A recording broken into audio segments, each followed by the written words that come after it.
Hello, welcome back to another video of Laurel and Hardy Memorabilia and Chaplin. On this video I'd like to finish off just going through the rest of my autographs I have, and also I'd like to dedicate this short video to Lois, who recently who of course passed back in July. So I've got this photo here of Lois with her father Stan Laurel on the set of the 1937 Wild West feature. So this is just a reproduction photo, but it's a really nice coloured photo of them both together. It's one of my favourites. I think it's really sweet, and bless them both.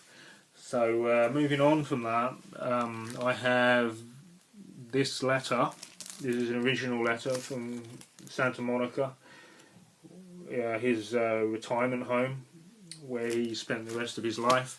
And this is dated August 8, 1960 to Herb. He's put, "Dear Herb, thanks for your 4th, with enclosure of snapshot of yourself and some other guy. You sure run into strange looking people in your travels." And it really shows the real personality of Stan Laurel and his humour, and it's really nice to read that.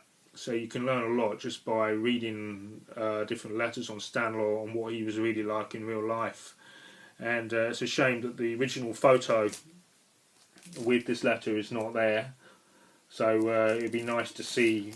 It would have been nice to see what he found amusing with the photo taken with Herb and this other fella. So yeah, so a nice bit of history there on that one.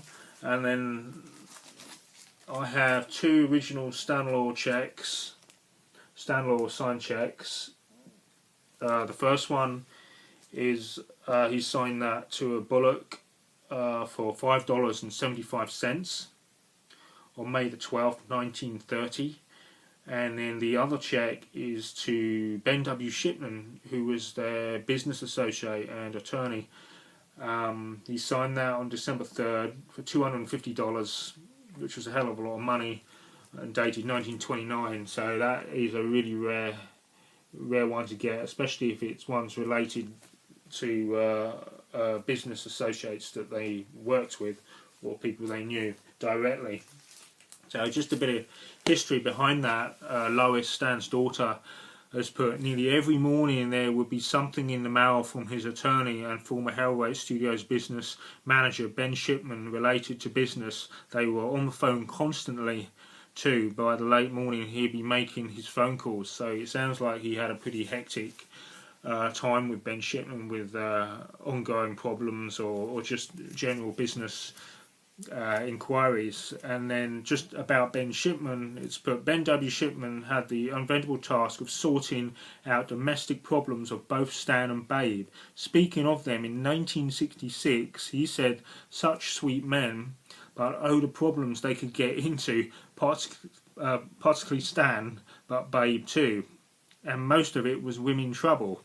So you can understand how they brought their comedy over with the wives' characters in their films and not getting on with their wives in the films. So they used that a lot, I think, as their the problems with their real wives in real life.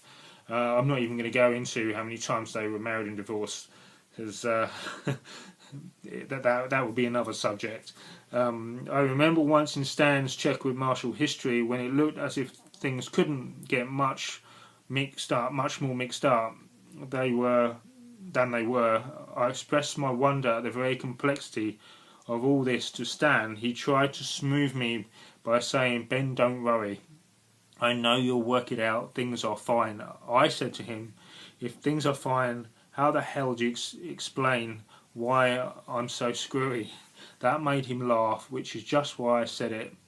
That was the blessing of being the lawyer for those 2 fine men. Somewhere, somehow, we always found time to laugh, and sometimes there was precious little to laugh about. And that's really nice to read that. And so you really get to know the business connections between Stan's attorney, Ben Shipman, for both Stan and Babe, or Stan and Ollie, and just the bit where he says, "Oh, don't worry, Ben, you'll work it out." He's almost like a laid-back attitude about his real life women trouble problems, which is really amusing. So you get to sort of know that maybe Stan, he had a bit of a laid back side about him, that he just accepted things as they were. So moving on to a slightly different subject now, I have this. This is a original certificate to do with the Laurel and Hardy statue that was unrevealed in Ulverston back in 2010 outside the Coronation Hall. That is also where Stan took Babe or Ollie on top of the Coronation Hall on the balcony, where they waved to a packed crowd below. And just below that you've got the Laurel and Hardy statue that was revealed by Ken Dodd. And this certificate I have that is signed by the creators of the statue. This is Graham Isbin, Tony Bagley, Bob Hickson, Marion Grave and Eric Woods. So that's really nice to have, the original signatures of the creators and the designers of the statue, especially Graham, who created this, the sculpture and the statue for Ulverston. And then this is the miniature statue of the statue that was unrevealed in Ulverston in 2010. This has been dated and signed 2001, so I had this a few years before. So the money from this statue that I bought at the time would have gone to the appeal to erect the statue in Ulverston. So there's probably a very small fraction of money in the statue that I put into that. So I'm proud to have done that. So this is a miniature of the actual statue. So and you've got Laughing Gravy, their dog from the short, which is also called Laughing Gravy, which is a short subject. And so yeah, this is really nice to have, which I'm really proud to have. So I could say this is one of my favourite items, but again, I have so many items, and this is one of many. I'd say one of many. Not the best, because I have so much that I could say is the best. And then again, connected to the original Laurel and Hardy Museum in Ulverston, this was probably the first book that I ever owned that was bought from the museum back in 1989. And as you can see, it's quite worn, as I read this constantly over the years. It's still one of my favourite books. So if Randy, the author, is listening to this, I'm really proud that I still have this original book, even though I have another 3 editions of the same book, Magic Behind the Movies, and plus the latest one that's just recently been released. And in here, this has been signed clearly by Bill Cubbin. This is the original page. I showed this back in my scrapbook video I did, but that was just a copy, so this is the original one. And in that, Bill has clearly put, "To the Scott family, best wishes, Bill Cubbin, curator, Laurel and Hardy Museum, Ulverston, March 1989. So this is probably the first piece of written or autographed memorabilia that I ever owned from the age of 10. I did make the mistake that I said I was 8 years old, but I was actually 10 years old. So just to get that right.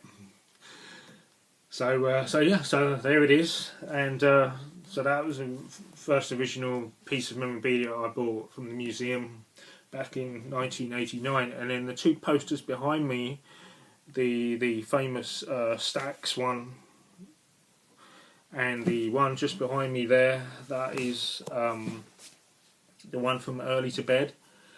Those 2 posters also came from the museum back in 1989. So those 2 posters directly behind me are probably the original first 2 posters that I ever had, that I ever owned on them. So for me, that's where it all started. And then, as you can see, it's just grew around the walls and got bigger from there. So so thanks for liking this video, and hope you enjoyed it, and hope to do more soon. So thank you. Bye.